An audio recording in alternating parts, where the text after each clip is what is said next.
जैसे को तैसा। राजेश अपनी पत्नी लता, बेटे सुनील और बहू आशा के साथ शास्त्री नगर में रहता था। आशा अपने सास ससुर के साथ बिल्कुल भी अच्छा बर्ताव नहीं करती थी। एक दिन, बहू, मेरी ये छड़ी टूट गई है, चलने में बड़ी परेशानी होती है। तू सुनील से कहकर नई छड़ी बनवा देना।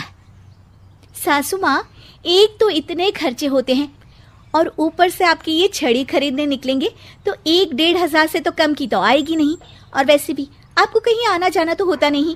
इस टूटी हुई छड़ी से ही काम चला लीजिए, इसकी मरम्मत करवा देते हैं। आशा वहां से चली जाती है। तभी लता के पति राजेश जी वहां आ जाते हैं। तुम क्यों झूठी उम्मीद बांधती हो अपनी बहू से?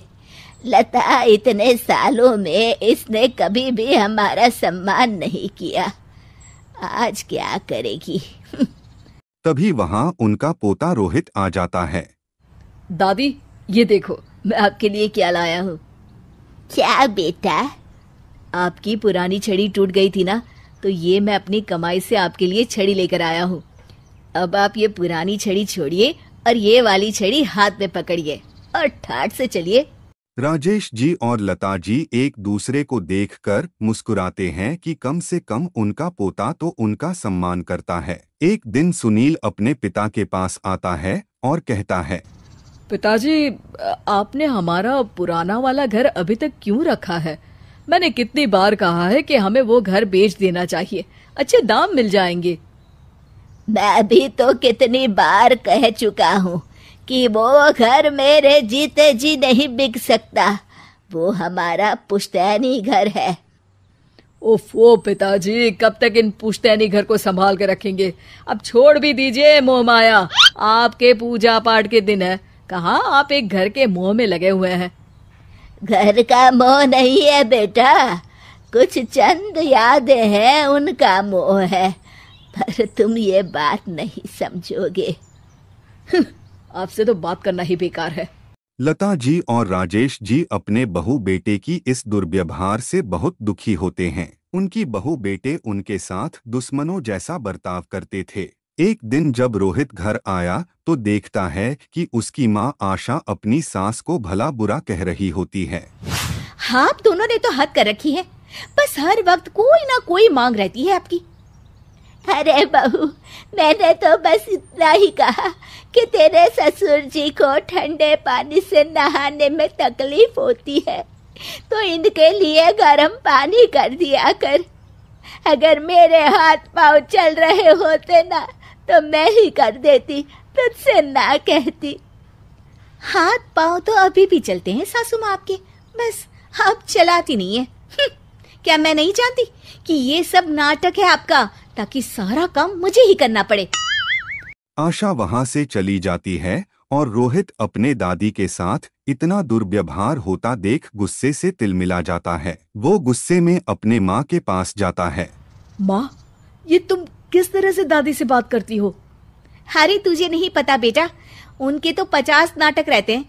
खैर तू ये सब छोड़, मुझे तुझसे एक बात करनी है, और वो भी खुशखबरी वाली। कैसी खुशखबरी माँ? अरे तेरे पिताजी ने अपनी दोस्त की बेटी मेघा से तेरा रिश्ता तय कर दिया है। क्या मेघा से? माँ, पर हम तो बहुत अच्छे दोस्त हैं। मेघा से शादी का तो मैंने कभी सोचा भी नहीं। अरे नहीं सोचा तो अब सोच लेना। रोहित और मेघा बाहर एक दूसरे से मिलते हैं और बातें कर रहे होते हैं। मेघा, मुझे पता है कि हम दोनों की शादी होने वाली है, पर मैं तुम्हें एक बात अभी से बता देना चाहता हूँ। क्या रोहित? यही कि मेरी माँ एक अच्छी सास नहीं बनेगी, क्योंकि वो एक अच्छी बहू नहीं है। पर रोहित, आंटी को तो मैं बचपन से जानती हूँ, वो तो बहुत अच्छे स्वभाव की हैं। वो स्वभाव पता नहीं मेरे दादा दादी जी के लिए क्यों नहीं दिखता। उन्हें तो वो हर वक्त बुरा भला ही कहती रहती है। मैं चाहता हूँ कि उन्हें ये पता चले कि वो ये बहुत गलत कर रही है।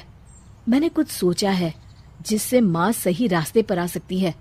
मेघा, क्या तुम इसमें मेरा साथ दोगी? तुम जैसा कहोगी मैं वैसा ही करूंगी रोहित, मैं तुम्हारे साथ हूँ।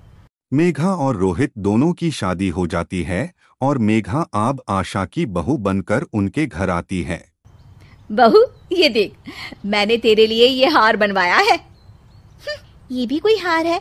मैं तो सोच रही थी कि आप मुझे डायमंड नेकलेस देंगी, पर ये क्या सस्ता सा हार पकड़ा दिया आपने मुझे। आशा को ये सुनकर गुस्सा आ जाता है। वो मेघा पर बरस पड़ती है। बहू, मैं तुम्हारी सास हूँ, मुझसे तमीज से बात किया करो, समझी? वरना अच्छा नहीं होगा। मम्मी जी, मैं भी आपकी बहू हूँ, आप भी मुझे ये धमकी मत दीजिए। मेरे पिताजी वकील हैं, अगर आपने मुझ पर कोई भी अत्याचार किया ना, बस एक ही बारी में अंदर करवा दूंगी। हाँ। मेघा रोहित की तरफ देखकर मुस्कुराती हैं। लता जी और रमेश जी देखते रह जाते हैं।